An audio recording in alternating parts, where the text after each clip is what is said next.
Carl Pearson. I'm the Acting Assistant Director in the Center for the Study of the Middle East. We're the sponsors of today's talk. I would ask if you could sign in. We have various pieces of paper floating about.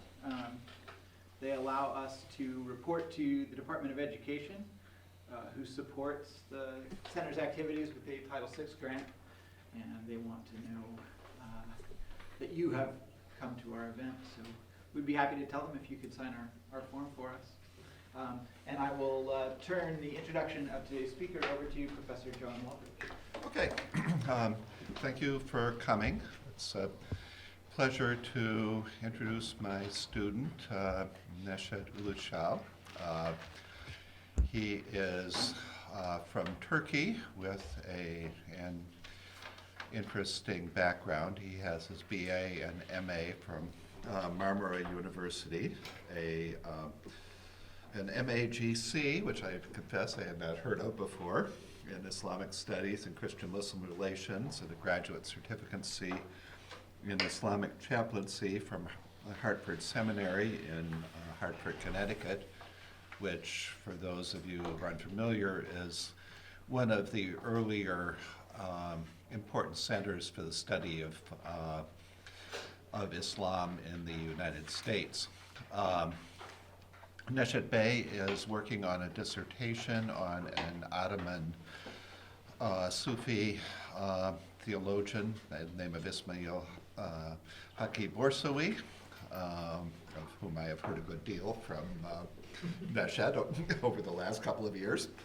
However, what we're concerned with today is his experience as a Muslim chaplain in American prisons. Islam has an interesting history in American prisons, which I do not propose to tell you because NESET Bey actually knows this from life, so I will turn it over to you. Assalamu alaikum. Welcome. Thank you very much, Professor Waldridge, and I appreciate the Center for the Study of the Middle East to invite me. Thank you very much for all of you. So this is a start. The picture I liked it. First, when I saw it, is gloomy. Is that me or?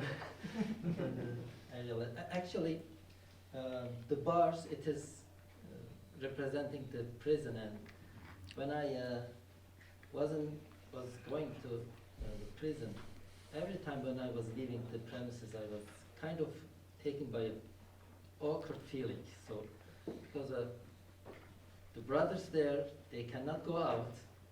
It is so difficult for them. But I was going in and out as I wish. So that was giving you a sense of what freedom is and what does it mean, the lack of it. Of course, I cannot understand it as they do, but kind of. So this is the excellent picture of prison. So let's start. Chaplain and chaplaincy. The word comes from the medieval Latin capella, capellanus, and Old French chaplain and chaplain to English. And it is related to Saint Martin. It means the little cloak, actually, chaplain, capellanus. Saint Martin had a cloak, and he one day saw a poor man. He ripped the cloak twice and gave one of the part to that poor man. And then in his dream he saw Jesus, and what he did was appreciated, and Jesus says, "You are blessed." So that is the story of the chaplaincy. And in the United States, there is basically 4 types of chaplaincy. It's the prison, the college chaplaincy, army chaplaincy, and hospital chaplaincy. But I'm going to talk about the prison chaplaincy, inshallah. There are some other chaplaincy types in the fire department, police, but I don't heard that any Muslim were there. I don't know. So the prison chaplaincy is the most widespread chaplaincy, actually. American Islam Prison Chaplaincy. It is in 1942, the Nation of Islam and the Moorish Science Temple, they started these ministries in prison. And then there were many converts behind the bars. And those people, as it's here said, they are coming from low income families, poor families, a lot of violence,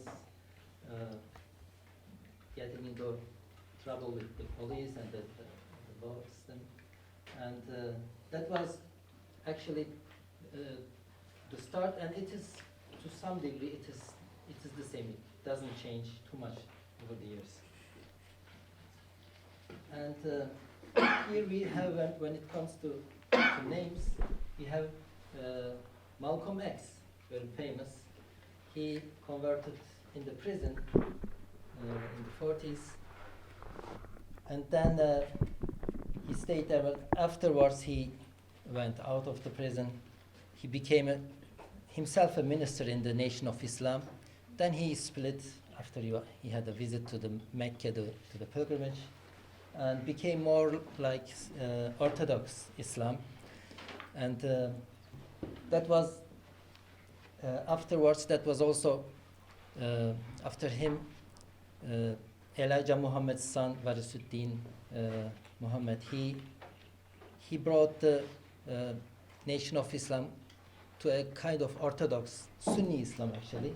And then we have the Nation of Islam represented by, the leader Louis Farrakhan, and Varisuddin Muhammad, he passed away. So this is basically American history in the prisons for the Muslims. And here I highlighted Malcolm X says, "I found Allah and the religion of Islam, and it completely transformed my life." And we will see more about this transformation. But how important is that the conversations in the prisons? There are a lot of people, some 30 to 40,000 yearly converts to Islam. And it is the most rapidly growing religion in prison, as it is actually in the United States. And many of the people converted, they are African American, coming from African American background, most of them predominantly. And as I said, they are the social status is, as I said, yes. And they found in that way Islam in the prison. But it's not here, but for the numbers, there are approximately half of them, when they get out of the prison, they kind of turn to their previous life. Some of them, and this is an issue in the prison system, the re-entry issue, they come back. But for Muslims, the re-entry to the prison is kind of lower. It's lower, so they got more better adapted to their life afterwards. Okay. So there are, of course, debates about do we need Islamic prison chaplaincy or not. Of course, Muslims say we need. This is from Canada, actually. They interviewed two prison chaplains.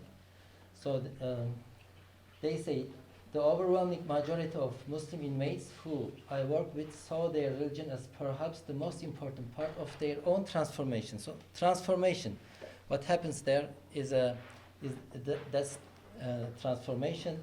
They stop drinking, they quit drinking, lying, and try to be together. And don't forget that kind of security system in the prison is to be in a group. So the lonely wolf would not be so, being a lonely wolf not so good. So this is one reason, also a social reason, but also there are these spiritual needs. These are coming there. these people, and having time in the prison, a lot of time, as it's here said, prison can be very alienating, very lonely, and there is absolutely time to reflect on those really big questions like the meaning of life. So time is relative, and in the prison it goes slower, and people have not a lot of things to do. They are out of their routine daily lives, very busy daily lives, and they have time to reflect, for that self-reflection inside them, and they start to question themselves. They start to ask questions, and what's life, what I'm doing on this planet, and I'm going, and many of them, you never know.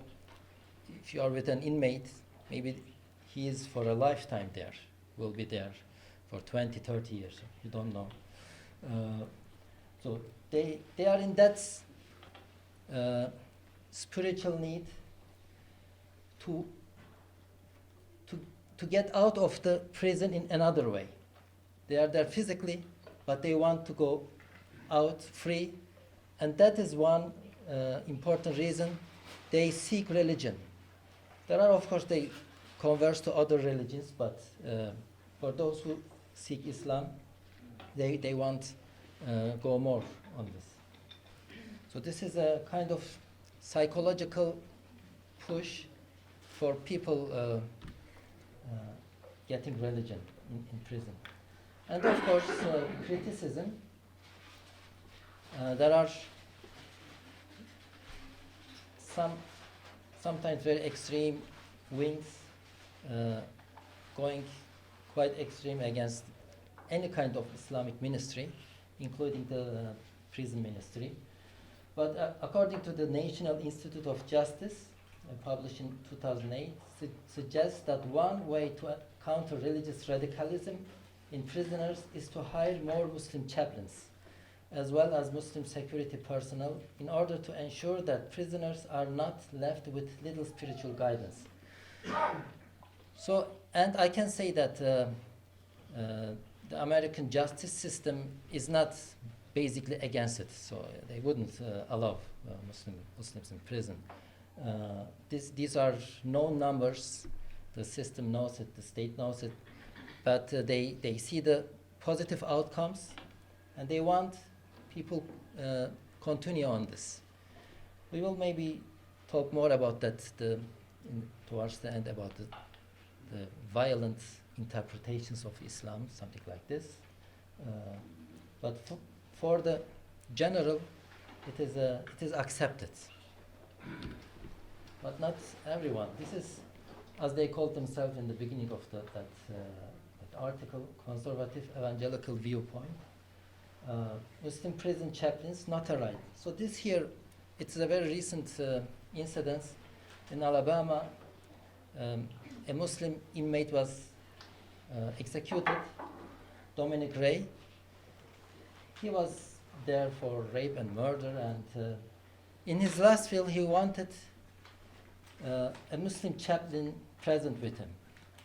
But it was rejected. There was a Christian chaplain, he didn't want him, but he was executed without his will. And then it became an issue, a debate. It's very new. The execution date is February 7 of this year. So, and the article from the very top to the last passage, I will show it as well, is actually dealing with the legal issues. Is it constitutional to reject or not, or this or that? And this article says it is perfectly constitutional. I don't know the legal deepness and the details, but as a Muslim chaplain, I don't feel good to reject somebody, whoever he or she is, rejects his final wish, especially if he goes to the chamber, right?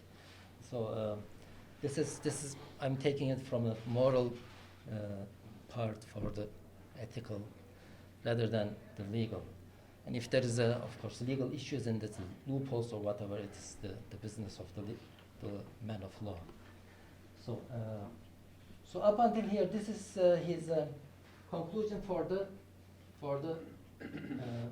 legal part of the paper. But then we have this. Starting, Islam is not a friend to Christian America, and then including their mentioning the Congresswoman, anti-Semitism, Palestine, and Muslim Brotherhood, and finishing up with the less Islam we have in America, the better. So, and I asked myself, what those things have to do with the poor guy's case. I mean, he just wanted an imam in his last minute, and then they take it here to very, very different things, touching to the nerves, some very sensitive words like anti-Semitism. Okay, even if those things are agreeable or not, I'm not discussing this, but this has nothing to do with Dominic Ray's case. The Muslim Brotherhood is in one corner. What has Dominic Ray doing with Muslim Brotherhood? So that means actually this is put there to justify their extreme views on this issue. If somebody wants to discuss this in other context, it's okay. We can discuss. We can agree on something and disagree. But this is the milieu that the Muslim chaplains face. It is also in college chaplaincy. We know that there are people, they come to you and then just ask, make friendship and then ask some thorny questions or try to open a discussion about, for example, jihad, and then there are cases that they are recorded, and some of the chaplains, they got a lot of trouble with.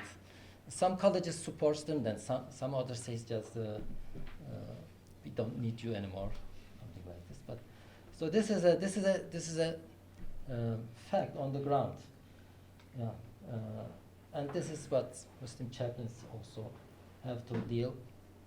More personally, when we go to the premises, to prison, some guards, for example, they don't show any sympathy to you.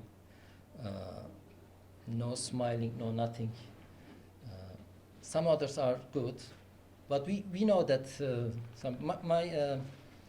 previous chaplain in my prison, he told me that there was a guard. He didn't talk to him about 6 months, and he tried to make him smiling or saying something, but after 6 months or more, finally he got something out of him. So this is people sometimes they have these kind of feelings. Okay, and we have here that report from 2013, Institute for Social Policy and Understanding.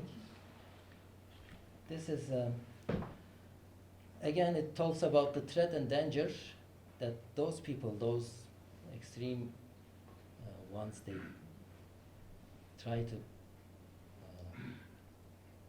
show it. And then it says, however, closer scrutiny shows that these fears have failed to materialize. Indeed, despite the existence of an estimated 350,000 Muslim prisoners, there is little evidence of widespread radicalization or successful foreign recruitment. Yes, so there is in the prison system, there's no apparent surfaced violence, and all the, let's say, the terrorism things, all these are not there.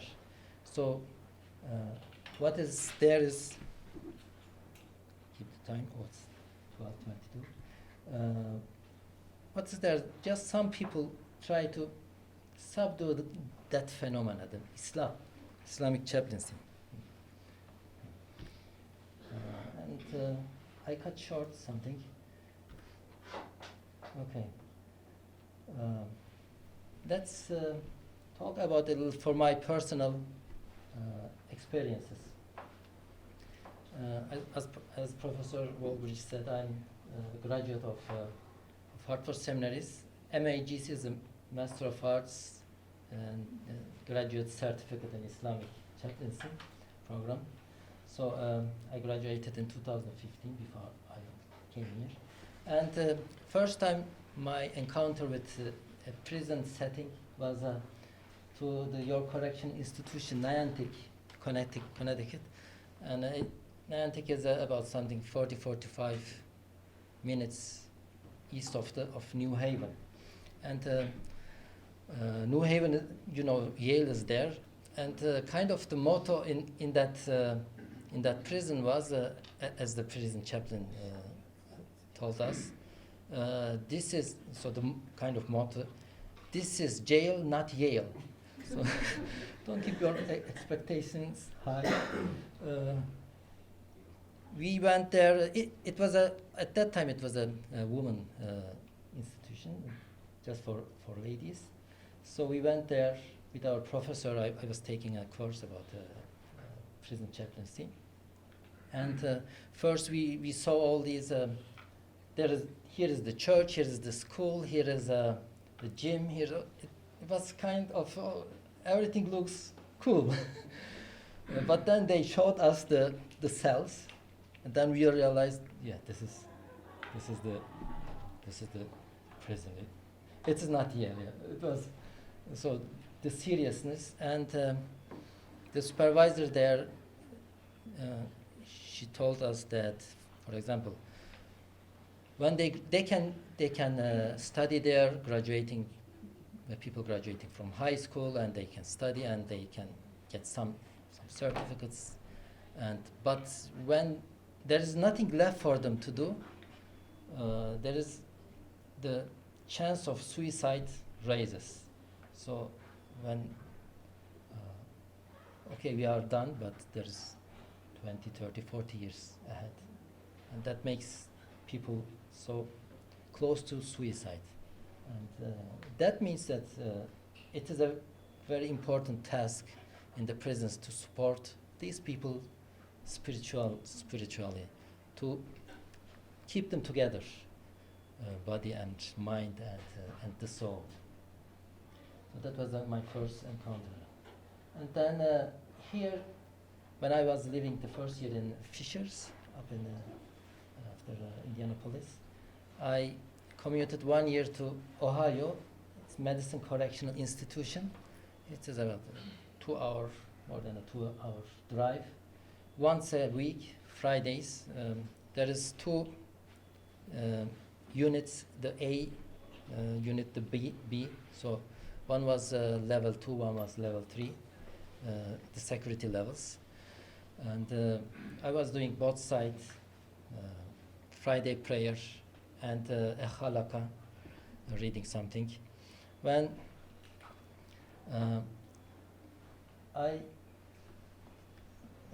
this is we had in a Hartford Seminary yearly retreats, and the program was actually introduced by Professor Ingrid Madsen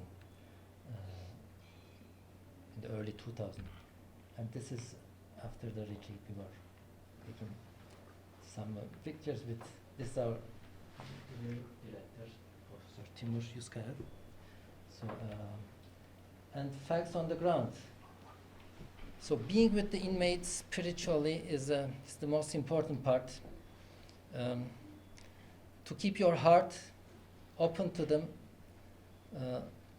you really know yourself and avoid what can distract you from that. For example, the chaplain has the right to check their files and see what they did. I never did it because I didn't want to know if the inmate is can be a child abuser or doing much more worse things. So I didn't want to distract myself. For me, they were all, as they say in the Shawshank Redemption, you know that movie, everyone is innocent here. So for me, they were innocent. I don't care with the legal part, of course, it's solid, but for me, they are innocent. I don't look at them as criminals. If you look at them as criminals, you cannot serve them. Your house will be burdened. And of course, sometimes you need to check, maybe full-time chaplains need to check, and they need to deal with all these things without distracting themselves. Keeping the spirit alive to them. And one other rule that I imposed to myself is that if I do that thing, I'm not doing it for money. My son, elder son, he's 16, 17, and he's trying to figure out what he's getting in the life. He asked me that how much earns a chaplain in a year. So I said, son, if you want to do that thing, don't think about this. Because this is a prophetic career. So you cannot you will get something, but keep it here, not here. So keep the money here. You will get, of course, something. So keep your heart very, very pure. If you do that, if you are open to them, they are also open to you. That's Ulusal relation. Okay. And then the very problem in the American system is kind of the violence kind. They cannot do in the prison too much violence, but it is the Salafi mind. When they go out, it is all the time there. Not in my prison, but for example, in Pennsylvania, it's very powerful. The Salafi movement is very powerful. They have their own book list, scholars. If you are not on the list, you are not getting read. Okay, their own Salafi scholar book list. They don't listen anything else, so that makes them looking from a very narrow perspective. For example, Interfaith Dialogues. I had such an issue. My friend in Dallas, Pennsylvania prison, he has 600 Muslim inmates, and the first 2-3 years he had a lot of problems with them. He was complaining to me, and what shall I do? But afterwards they kind of settled. The two sides, they knew each other. It was, I guess, the second or third week when I started in Ohio. After the service, when I was leaving, an inmate approached me in the yard and said, "Imam, can we have a talk?" Okay. There are some books in the library talking about Interfaith Dialogue, all these Fethullah Gülen, all these people. This is kufr, he said. Kufr is infidelity. So I realized it was a big issue. And brother, I said, we cannot solve this problem right now here. I'm leaving, and they had to go to the counting, actually. So let's come together next week. Let's talk. Of course, what I did was I went to the deputy warden. I told her the story, and she said, I'm coming next week to your service. Okay. The next week I went again, and in the morning before the deputy warden came, we talked about this interfaith. What I understand from Interfaith Dialogue. So we come together in a church, in a synagogue, in a masjid, and we talk about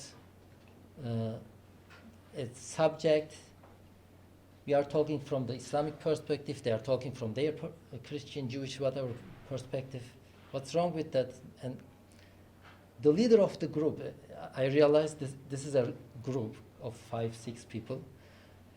He said, so you are going to a place that kufr is done. So they commit kufr, again, infidelity. So going to a church, and according to them, it's completely infidelity. And then I said, brother, you know, what you call kufr is actually permitted by the Prophet. He invited the Christians, Najran Christians, this is in the Sirah, the life of the Prophet. He invited them and let them do their mass in the second holy temple of Islam, in his temple, in his masjid, Masjid Nabawi. So, what do you think? And he stumbled and said, okay, but maybe the Prophet had a different cause, different things, and he has a different status. Then I said, okay, but the Quran says there is a good example in the Prophet for you. So, of course, he didn't listen. He said something else. But I was not actually targeting him because 5-6 people, one of them is quite a sheikh of them, let's say. It is very next to impossible to change such a person's mind. But there were some young people, new converts, they were just listening. And in the prison, it is because it's a close community, they don't get too much thing out of the, and when they convert to Islam, they just think this is the only Islam. There's no other Islam. This is only that. The other thing is all heretical. So, when these young people listened to me, I was pretty sure that some of them will listen to me. Later, a couple of weeks later, I asked another inmate, he was supporting me. He said, don't worry, Imam, you won the battle. Don't worry. So, so this happens. And interfaith dialogue is kind of, even not these people, even many educated people have reservations for interfaith dialogue. It's kind of understandable, but and I said to that inmate, if you say I don't support interfaith dialogue, it is okay, you can say this. There is no problem. But if you say this is kufr, infidelity, that's dangerous. The takfir movement, all these takfir, saying that you are a kafir, it's devastating. So this is a problem. Another one was in the other side, towards the end of the year. And actually, for example, here I have the sexual harassment. It's a problem. Before I started the work, I got trained, and most of the training was about these sexual harassment, rape issues. And then I realized it is really a big issue in the prison.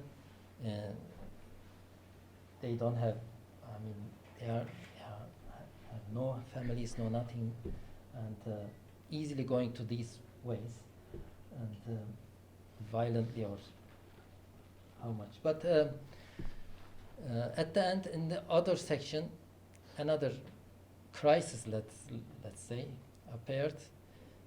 During the halakha, one brother said, Imam, can a Muslim salute, say salam, to a homosexual? I didn't get it. I said, what's wrong with that? And apparently, there was a Muslim inmate. They accused him with homosexuality. So they didn't want him in the masjid. They didn't want him in the halakha. I don't know who he was. But, and even they didn't want to salute him. And I said, and they started arguing with me, saying, what's homosexuality in Islam? Okay, just calm down. It is a sin. We can say this. There's no other way. But why should I expel somebody from the masjid? If they are there doing, worshipping, not distracting anyone, what's wrong with? They argued with me, and pushing towards. And one said, "Oh, their punishment in Islam is death," and so on. And so I said, "Okay, for some scholars say that, but in my Hanafi school, there is also that view that there is no punishment for them. It's between them and Allah." So, and they got frustrated, and it was time for Friday. Maybe we went for the Friday, but the next week, and then they didn't show up. So, and I was as a chaplain, I had lost some people, couple of people, and I was kind of sorrowful for that. The very last week I attended there, I said to the brothers, some brothers, they don't come anymore, but I don't know, maybe I had to deal with it differently, more in another way, to keep them in. But some brothers said, no, Imam, don't worry. You said the right thing, it's up to them. So, I forgot, let's finish with this. I forgot actually what happened when the deputy warden came for that interfaith issue. That she came in and she didn't sit down. Said, we as an institution, first she listened to them. We as an institution, we support Interfaith Dialogue. We cannot listen to everyone's wishes. Every other day an inmate comes and says, I don't want this book, I don't want that book. We cannot do this. If you don't want them, don't read them. And then she asked, who of you support ISIS or very close something? And then they shocked, and one brother said, oh, a big question. So, and I was also stunned. She was so straightforward, and so not the one who we see in the normal daily life. This is the prison, the jail, not Yale. And then she just said, if you don't want, don't read them. We cannot do anything else. So, and these brothers also, they didn't come too much to the. Some of them came, but most of them they didn't want to join. So actually, the chaplain's position is, of course, being inclusive, not exclusive. You want everyone in, not leaving anyone out. But sometimes these things happen. And in the prison system, this I believe Muslim chaplaincy is very important, because if there will be no Muslim chaplain in the prisons, they will be Muslims, because and they will go easily to the very, very far extreme parts, even if they are not really a threat in the prison, but when they are out, you cannot make sure what they would do. So this is my point, that I like the job, I liked it, and I support it, of course. It's very important, I guess. Okay, I guess there's time for some questions. If you are, Alexander. You mentioned Salafism, and you mentioned the Salafi movement, and earlier at the beginning of the talk you were mentioning the Nation of Islam and the followers of Imam Muhammad. A couple of years ago, I attended a lecture by an anthropologist who did research in a prison, where he said there was active competition between the followers of Imam Muhammad and the Salafi movement, because even though the followers of Imam Muhammad converted to Sunni Islam, politically they still advocated black nationalism, and which the Salafis view as shirk, as you can't be a nationalist in Islam. Did you encounter any of this rivalry when you were serving as chaplain? When we had these issues, it was apparent that two groups were also getting to each other. And because of that, we used, they were giving us what they call spider, like a car K. I was wearing it. If the big thing happens, just push the button. So that's security for security. So they were struggling each other also, but what I see that Warusuddin Muhammad group, I never experienced from them something like racist things. I don't. So I don't know how much this research is done, or I don't know that.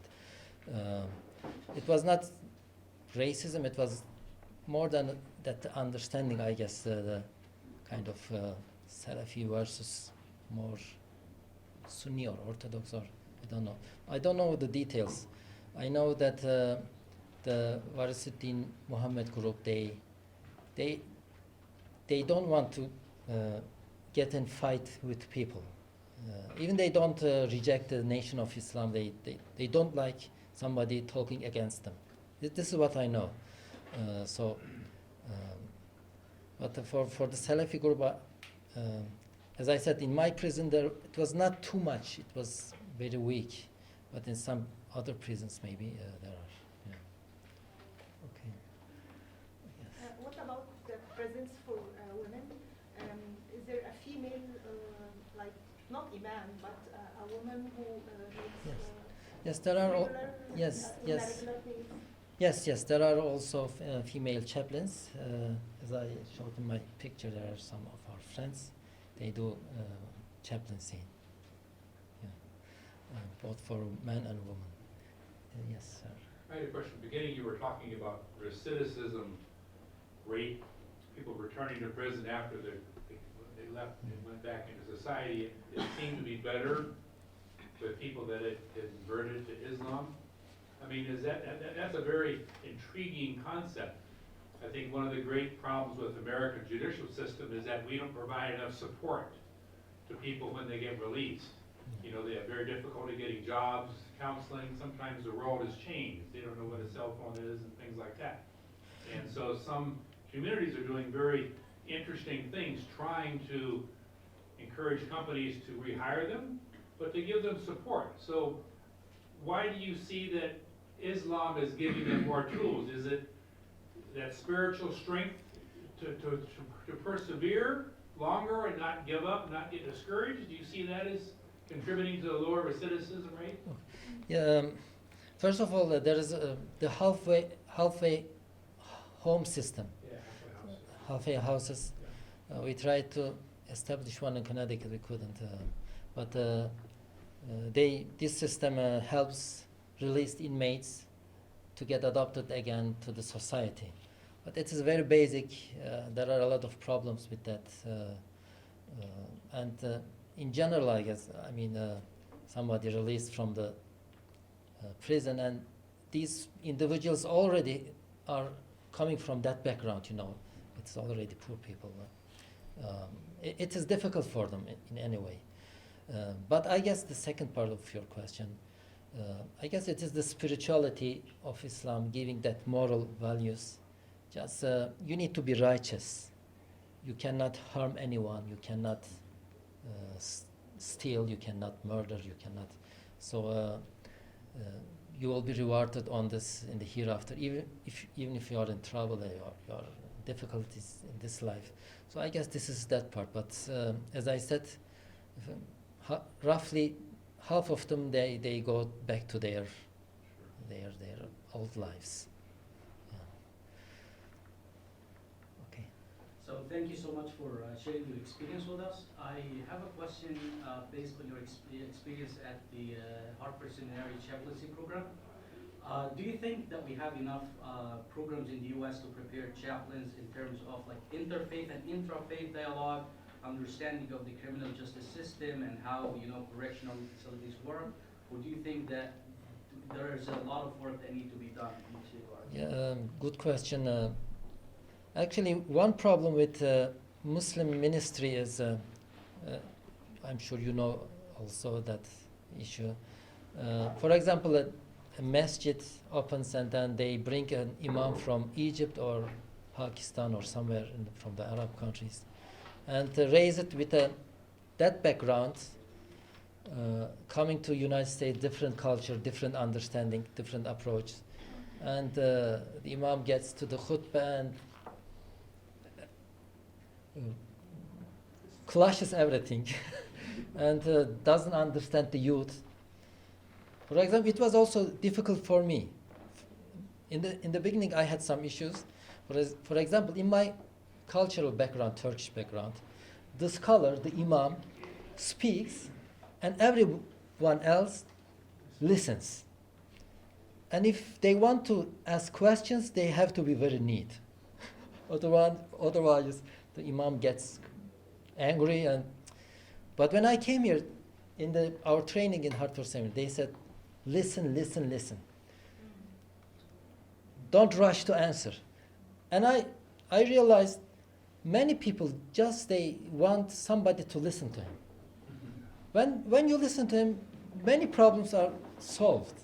Because no one is, in this society, the relationship between neighbors it's very weak. And people just want to talk to somebody in a more deep sense. And I realized that. So I tried just to listen. This is important. Because of that, institutions like Hartford Seminary, actually Hartford Seminary is the only accredited institution that Islamic Chaplaincy program. I guess the Bayan College, I guess in California, they have some Muslim chaplaincy called that, or interfaith chaplaincy kind of, maybe newly. But there is a demand for this. Because there are Muslim youth also coming from outside. Yeah, the children of immigrants, they come, and they struggle with their identity in that culture. So there's a big, huge need of that. I don't know whether I answered you. So, do you think that Muslim chaplains need to move from like dawah to pastoral care? Because you said that inmates used to address you as imam. Yes. In the prison they called imam. No one calls you chaplain, only the other chaplain or the. So they call imam, and because you just served mostly the Muslim population there, but in the college setting you are the chaplain, for example. In the hospital you are more chaplain.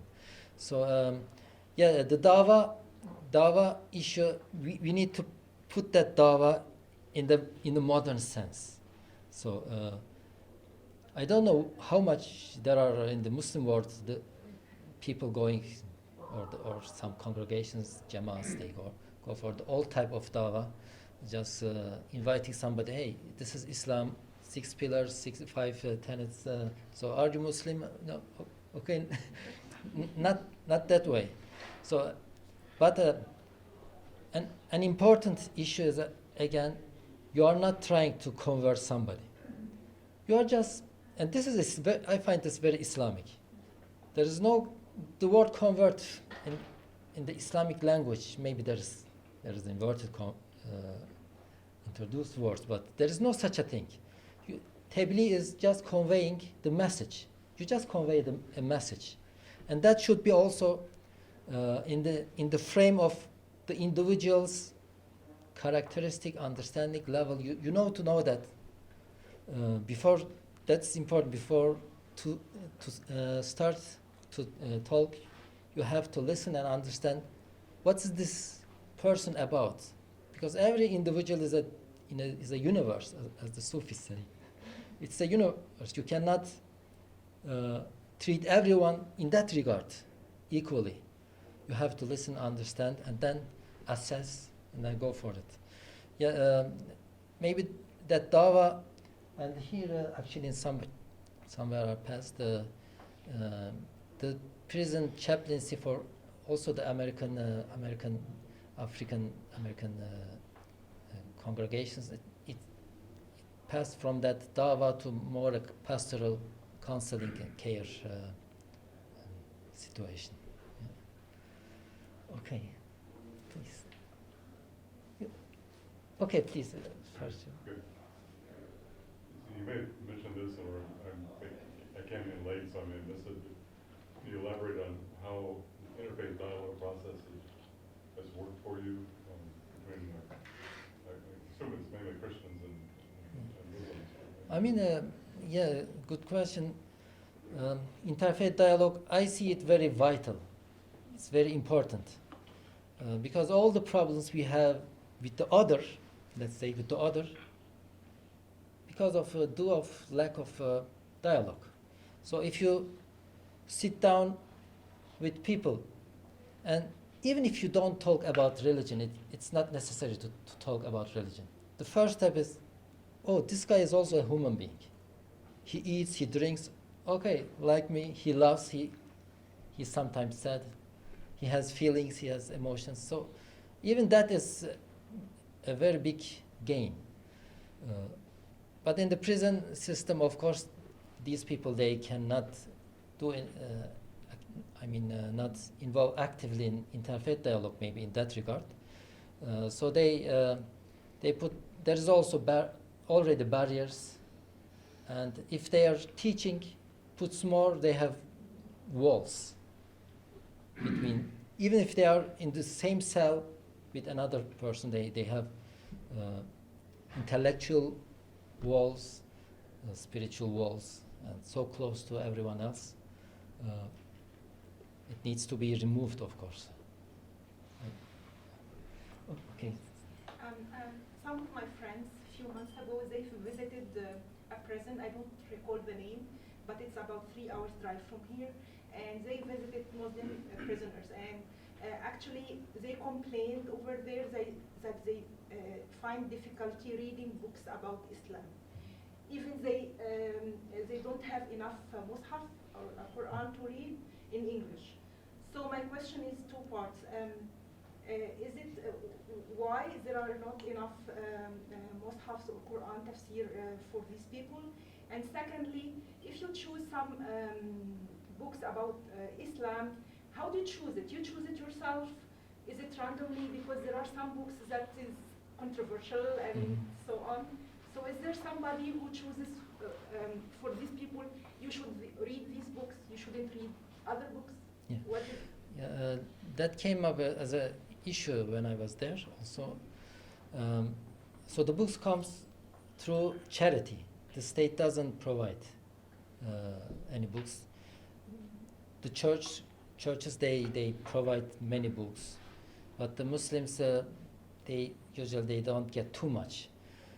I was providing them copies of the Quran when they asked, and maybe some basic Sira books. They had already some books in the library. For the election of these books, you cannot just take one book and go inside. Cannot take inside something.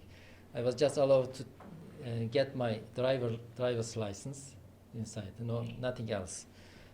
Of course, the chaplain can also give a kufi, but nothing else. Pretty much nothing else. A kufi and the Quran, copy of a Quran, maybe a Sira book, one or two, which is approved by the administration. So if you can get the book approved by the administration, it will be there. The rest is just needs for charities. who decides with administration? They are Muslims who read these books and say, yes, this book is good for these people, or No, they are not Muslims? for example, I give them my supervisor the book. I had a chaplain, of course, general chaplain, full-time chaplain. So I had to give him the book, and he had to check them with his supervisors. And I tried to get something, and it took so long. I quit, and it was still an issue. Yeah? So it sometimes took too many time. I don't know why, but there are some problems in that regard. Muslims face difficulties when it comes, for example, to halal food. Sometimes, not everywhere, I guess, but sometimes they are challenged. They face those challenges. We try to give them, provide them some meat, because some Muslims they were not eating any meat. They were following exactly the rules. Some others they just eat. They don't eat pork, but they eat everything else. But some inmates, they don't get meat if no one gets in halal food for years. So we try to provide them halal meat at least for the Eid. I was once invited to their lunchtime, so very humble lunch. So and even out of that humble lunch, they cannot get if they follow the rules, they don't get. It is difficult. It's really difficult. Okay, do we have time? I don't know what. Okay. Okay. Sorry. I have several questions. The first of which is, I may have missed this in your explanation, is spiritual awakening, what generates that? Okay. Good question. Spiritual awakening. First, they are in that situation, deprived from almost every luxuries. Okay, they just go on their basic needs, and then they have a lot of time to think about it. That pushed them to question themselves and the meaning of life, and then they ask. If they ask, I want to join the Islamic service or whatever. It's so they can choose. Even a Muslim can choose a Christian service. A Christian can choose everyone. So it's periodical, I guess, a couple of months each. They ask them. So then when they come, they listen, and if they want, they convert to Islam. If not, I had one convert during 1 year, and that was also the very last week. So it was interesting. I never had any convert before. My second question is, there was a statement regarding Muslims are not friends of Christian America. Who generated that statement? Was it a lay person, a clergy person? This is a politician? This is the website. It is a conservative evangelical website, and even in the beginning it says some main websites, they prevent our writings. So this somebody from that community. It is a what they call that far right wing or something, the white supremacists or something like this. I don't know exactly, but so there are these people. There are people like Campus Watch people or the Jihad Watch people. I listened once to one of their television program, and I was so ashamed of their. I mean, they talk about something, but it's not Islam. So they are there. The problem is after 9/11, this understanding, Islamophobia, if you want to call that Islamophobia, is an rise up continuously. It has nothing to do with today's administration, with Trump or so. It is already there, but what is going there right now? I have some fears about the future here, but the cure is only I can do what I can. What else? We have to do what we can do. All right. It's 1 o'clock, which is our official stop time, so let us thank the speaker and